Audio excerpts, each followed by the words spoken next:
Hi everyone, today we're gonna start a new playlist on enterprise DevOps for AI engineering. Why we need DevOps? So not only building an application, I have to understand like how the DevOps involved from code to till deployment, right? After we write the code, there are a lot of technologies involved, right? Till deployment. So there are a lot of things we need to work on and a lot of stuffs we need to understand, right? In the interviews also, if you are a software developers, they might ask you some relevant questions related to DevOps.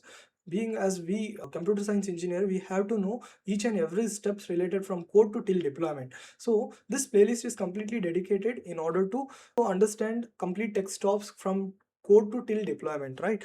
So this is what the complete tools we gonna look into which are involved in DevOps, okay, from code to till deployment. So once after we write the code, we test that code, right, by using unit test, okay, part by part. After we testing, we also test manually. If my code is working fine, I will deploy that in GitHub. GitHub you already know, okay, we store the code, right? Okay, in the GitHub, once push the code, from here our DevOps begins, right? So if the developers know how to write the code, there is a DevOps engineer basically who take care of complete till deployment. Any issues they have, they will just mail us or they will send the issues to us. We again fix that issue and redeploy that one, right, to our GitHub. Either it might be GitHub, Bitbucket, or any kind of code storage platform, right? So once after you push the code, there is a tool called Jenkins. Okay, Jenkins is a kind of an automation tool where we basically write a job or a pipeline. So what it does, it's kind of a watch on continuously keep on tracking for each and every tools, like how it's working, what all the functionality, when to serve task at what time. Okay, everything it will handle. It gets the notification some new code has been updated in GitHub. It will pull that code. Once after pulling that code, it will convert that code into form of build. Okay, so build is nothing but a simple .exe file. Okay, suppose imagine if you are downloaded some any VS code or okay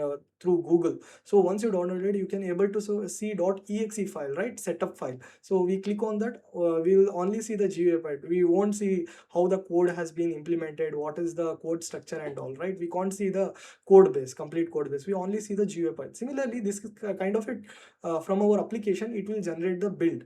Okay, so if you have written the code in Java, there is a build called Maven. Okay, so Maven is a tool that converts our code to build. Okay, similarly for Python we have poetry and other libraries. Okay, once we go to that concept, we can understand each and everything by doing practically.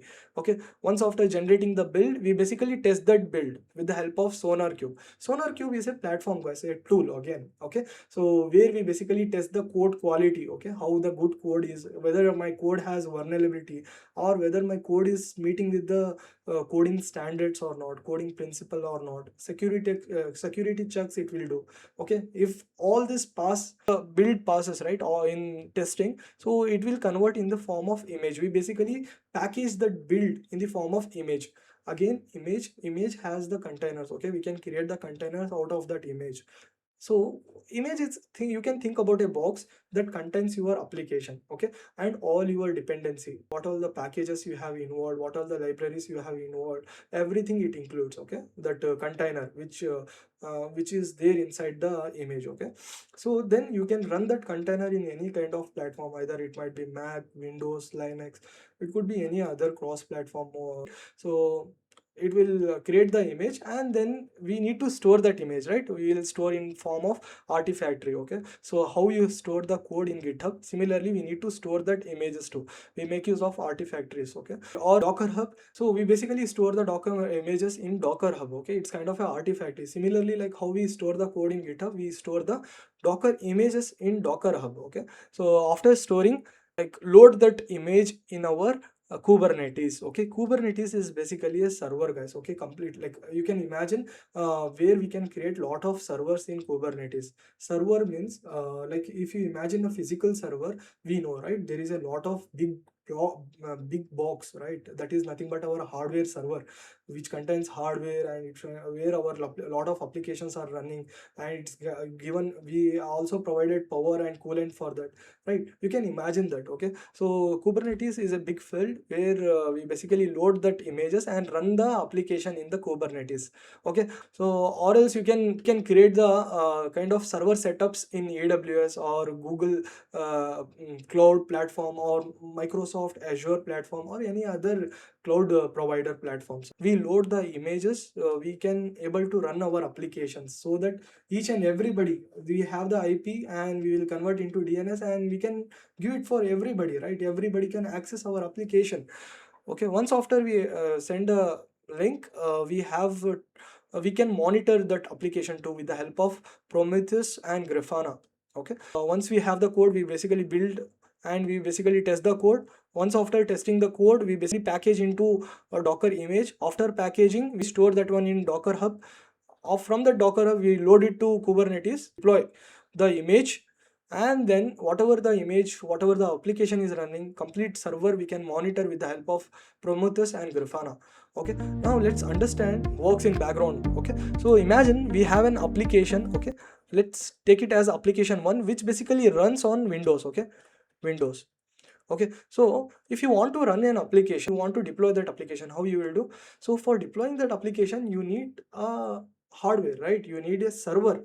Server means what? Server is kind of a hardware, right? So what you will do, you will go to the market and you basically bring any random hardware. Okay, imagine that hardware contains 2 CPU, 2 RAM, and 80 GB of storage. Okay, just imagine. Okay, which has the network configuration in that. Okay, so once after you bought the server, for imagine you bought it for 25 lakhs. Okay, okay, after you bought the server, can I directly run the application on that hardware? No, I need OS, right? I need any kind of operating system. So what I will do, I will write Windows OS, Windows. Okay, after installing the OS, now can I run the application? Yes, you can run the application. Okay, one constraint is there. Okay, so whatever the application you have created, it can only handle 500 users. Okay, so think about like active users. Okay, we can say it as a concurrency. Okay, concurrency. Okay, concurrency. So total 500 users can access your application. Okay, there are the users, so they can access your applications, okay, so user 1, okay, he is a user 1. Similarly, imagine if there is a 10,000 user, 10,000 user, so your application will go down, right? So you have seen in like in VTU website, see the results, right? Lot of users are using our applications or software, where like we can feel kind of like our server is low and kind of lag happens, right? So while booking ticket in IRCTC, Tatkal ticket, so you might observe this kind of server down issue, right? Lot of users are using that server. This is the server level problems, okay, infrastructure level problems. But see here, if 10,000 user comes, your application will down. Okay, so for 1 year, there is a 1 day 1 million users, okay, to your application. At that case, what happen? You need to put lot of application. Just imagine if there are thousand of user, okay, for thousand of user, for thousands user, okay, so as we have for 500 users, right, 2 CPU, 2 RAM, and 80 GB storage, where we have Windows, right? Windows, and on top of that our application is running. So again you need to set up an another which handles 500 users, we already know. Okay, so here we need to set up an another similar server, right, which contains 2 GB RAM and 80 GB of storage. So on top of that you will install Windows again, and on top of that you are running the same applications, which again handles to how much user? 500 users. So again imagine if there are 500 users, okay, there is one in between, there is one thing called load balancer, guys, okay, who is responsible to distribute the traffic. Okay, so if there are 500 user, it will send all the requests for this server, okay, complete server. Okay, let's say it as server 1. Okay, so this is a server 2. Okay, so if 1000 user comes, if 1000 user comes, it will split 5 here and 500 here. Again 1500 user comes, so in this case again this will go down, right? This will go down because again 500 extra users have came. Again you will go to the market, and do you bring again another server here to set up similar server? You will set up for 500 user again if 1500? No, right? So I know each server costs 25 lakhs here. Already we have invested 50 lakhs. Your project budget is 70 lakhs. Okay, you are investing, do you invest again 25 lakhs? No, right? If only 300 users is your active complete on every day, or active users, in that case only one server is in use, right? Another two servers are waste of money, waste of time, waste of efforts, and waste of project budget. Okay, so we are in loss, right? So in order to avoid this, we have gotten solution from the cloud providers. So who are the famous cloud providers? We already know, like we have AWS, we have Google cloud providers, and then we have Microsoft Azure, and then we have Salesforce, right? So these are the cloud providers who basically provide the services, right? Cloud services. Okay, so let's take an example for AWS. If this is an AWS, like in the AWS, we can create the server. Okay, just imagine you have created the same server. Okay, 2 CPU, 2 GB RAM, and 80 GB storage. Okay, so where you are running your application app 1. Okay, so it's running very smoothly. Okay, so just imagine this is 300 is your active user, it's serving properly. Suppose imagine 1 million, we not manually put the lot of, we not create this instance. AWS will take care everything. We just need to buy any one instance. If we are having multiple users and multiple users are requesting our server, then automatically it will do load balancing, and it will do auto scaling and everything. Okay, we need not to worry about it. We just need to pay as we use. Okay, just we need to pay for RAM, how much my RAM has utilized, for CPU, for network, okay, for storage and everything. Okay, for security and everything, we just need to pay for this. Okay, rest of the things, okay, we need not to worry about everything. Our cloud will take care. Okay, if there are 300 users, we need to pay only for the charges which has utilized by those 300 users. Okay, the next lecture we can study about like how to install and set up AWS. Okay, not install, basically we are not doing any installation, we are basically set up, we are creating the account and we are doing some configuration to create the servers. Okay, so why we are going with AWS directly?